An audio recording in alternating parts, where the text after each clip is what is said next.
ایک بات تو یہ ہے کہ سپریم کورٹ نے صرف اور قاضی فائز عیسیٰ صاحب اور مندوخیل صاحب نے وضاحت کر دی فیصلے.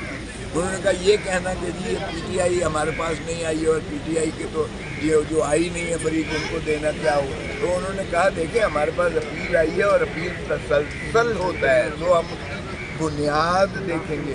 بنیاد اس کی یہ ہے کہ پاکستان تحریک انصاف کو الیکشن کمیشن آف پاکستان نے سیاسی جماعت ماننے سے انکار کیا. جو ہمارے فیصلے جو ہم نے اس کا سمبل کا دیا تھا، جو انتخابی نشان کا فیصلہ دیا تھا، اس میں کہیں ہم نے نہیں کہا تھا کہ پاکستان تحریک انصاف جو ہے ختم ہو گئی ہے یا کل عدم ہو گئی ہے. نمبر 1. دوسرا انہوں نے کہا کہ یہ آئین کی بھی تصدیق کی ہے الیکشن کمیشن آف پاکستان نے، کیونکہ آئین میں سیاسی جماعت اس طرح سے آپ اگنور نہیں کر سکتے. پاکستان تحریک انصاف سیاسی جماعت تھی، سیاسی جماعت ہے اور سیاسی جماعت رہے گی، اور ان کی جو نشستیں ہیں انہی کی بنیاد پر پروپورشنل ریپرزنٹیشن میں انہیں جو ہے وہ مخصوص نشستیں بھی ملیں گی.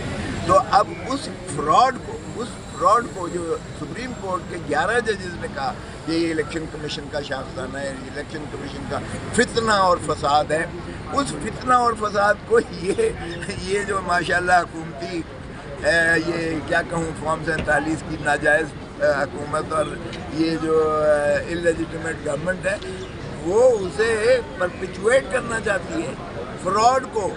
ارے بابا اس فراڈ کو سپریم کورٹ ہونے دیتی ہے، کیونکہ یہ جو مرضی کہہ لیں. یہ ایک تو یہ ہے کہ نشستیں اب مجھے مطلب سنی اتحاد کونسل میرا کیا تعلق ہے، لیکن مجبور کیا انہوں نے کہ 3 دن دیے اور انہوں نے کہا کسی میں شامل ہوں تو ہم سارے جو ہے ظاہر ہے وی ہیڈ نو آپشن.